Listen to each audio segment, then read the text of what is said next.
You, John Fitzgerald Kennedy, do solemnly swear. I, John Fitzgerald Kennedy, do solemnly swear. That you will faithfully execute the office of President of the United States. That I will faithfully execute the office of President of the United States. And will, to the best of your ability.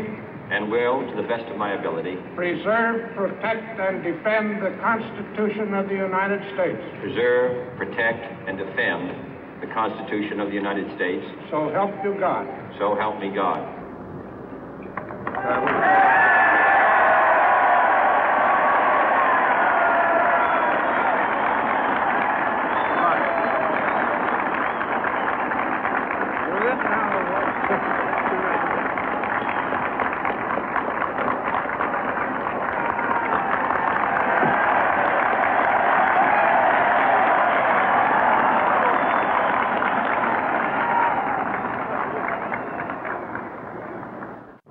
Vice President Johnson, Mr. Speaker, Mr. Chief Justice, President Eisenhower, Vice President Nixon, President Truman, Reverend clergy, fellow citizens.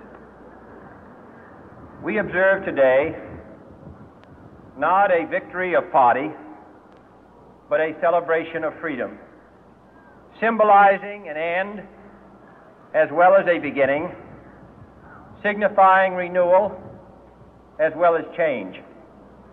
For I have sworn before you and Almighty God the same solemn oath our forebears prescribed nearly a century and 3/4 ago.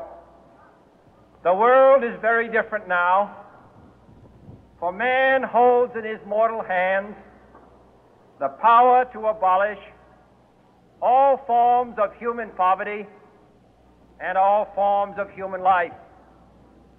And yet the same revolutionary beliefs for which our forebears fought are still at issue around the globe. The belief that the rights of man come not from the generosity of the state, but from the hand of God. We dare not forget today that we are the heirs of that first revolution.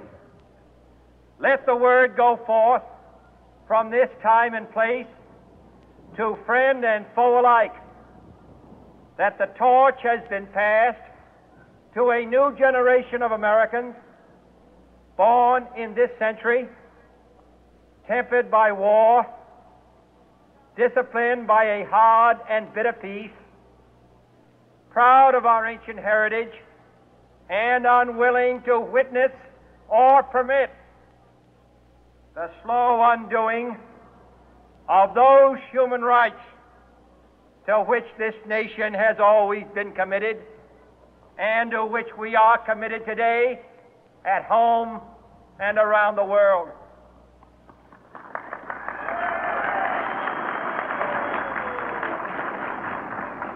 Let every nation know, whether it wishes us well or ill, that we shall pay any price, bear any burden, meet any hardship, support any friend, oppose any foe to assure the survival and the success of liberty.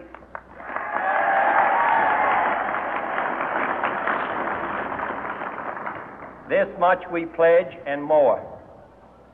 To those old allies whose cultural and spiritual origins we share, we pledge the loyalty of faithful friends.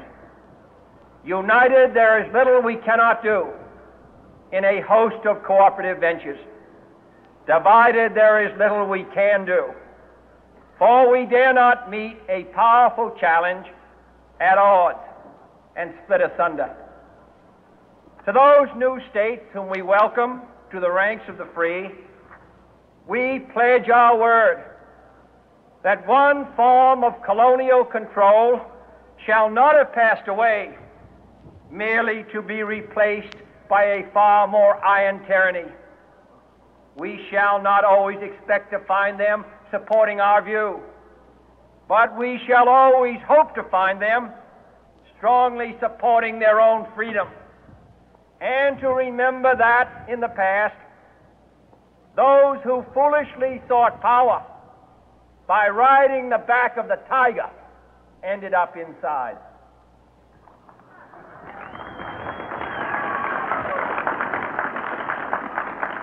To those people in the huts and villages of half the globe struggling to break the bonds of mass misery, we pledge our best efforts to help them help themselves for whatever period is required, not because the communists may be doing it, not because we seek their votes, but because it is right. If a free society cannot help the many who are poor, it cannot save the few who are rich.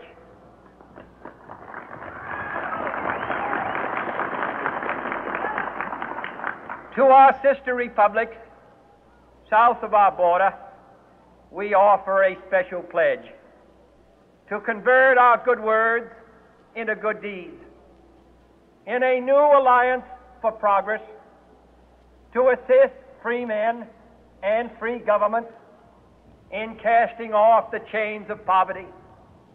But this peaceful revolution of hope cannot become the prey of hostile powers.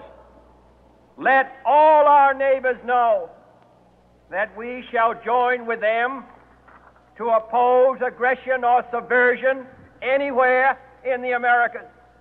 And let every other power know that this hemisphere intends to remain the master of its own house.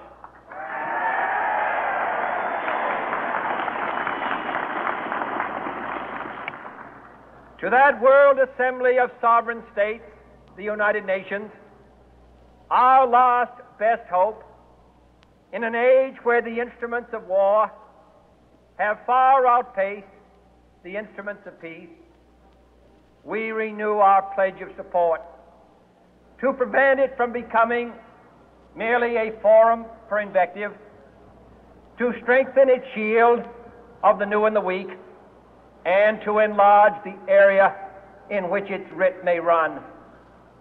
Finally, to those nations who would make themselves our adversary, we offer not a pledge, but a request that both sides begin anew the quest for peace. Before the dark powers of destruction, unleashed by science, engulf all humanity in planned or accidental self-destruction, we dare not tempt them with weakness, for only when our arms are sufficient beyond doubt can we be certain beyond doubt that they will never be employed.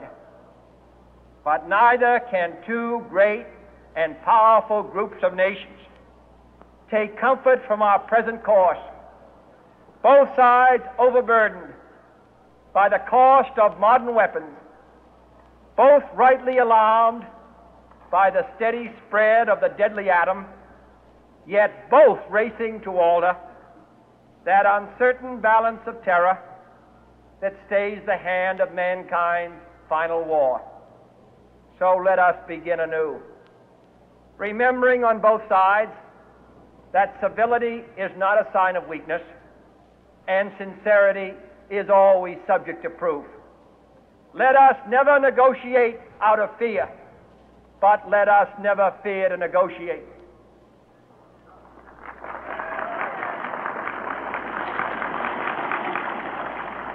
Let both sides explore what problems unite us, instead of belaboring those problems which divide us.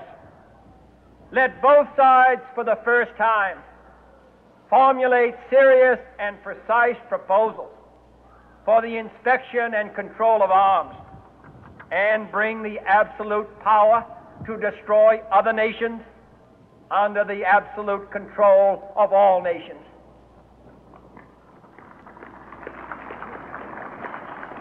Let both sides seek to invoke the wonders of science instead of its terrors. Together, let us explore the stars, conquer the deserts, eradicate disease, tap the ocean depth, and encourage the arts and commerce.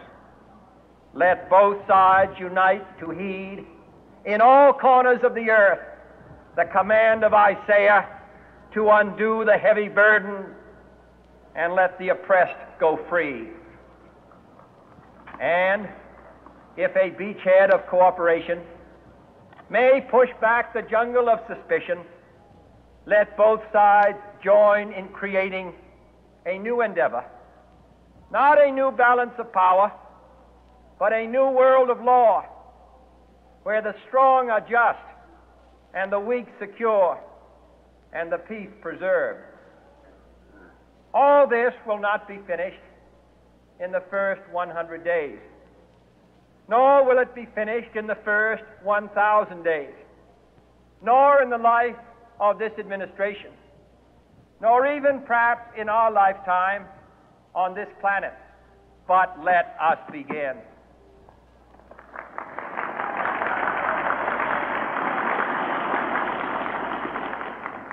In your hands, my fellow citizens, more than mine, will rest the final success or failure of our course.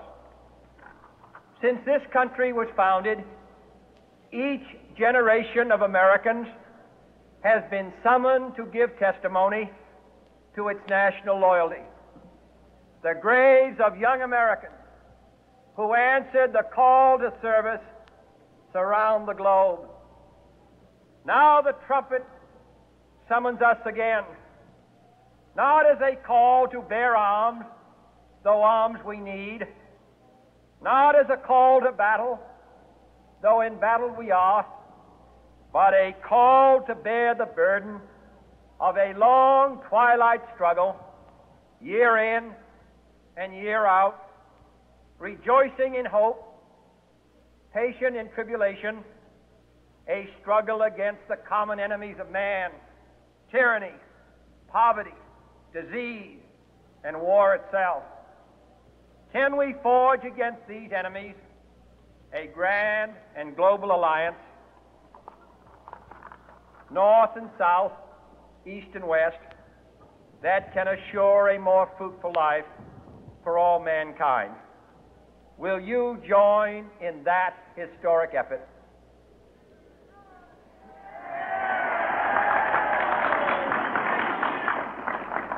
In the long history of the world, only a few generations have been granted the role of defending freedom in its hour of maximum danger. I do not shrink from this responsibility. I welcome it.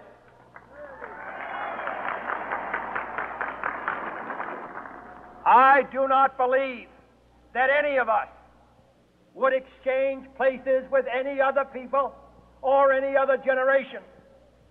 The energy, the faith, the devotion which we bring to this endeavor will light our country and all who serve it. And the glow from that fire can truly light the world.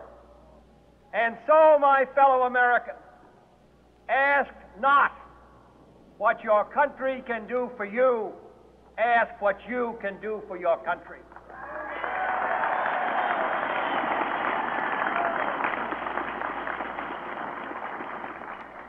My fellow citizens of the world, ask not what America will do for you, but what together we can do for the freedom of man.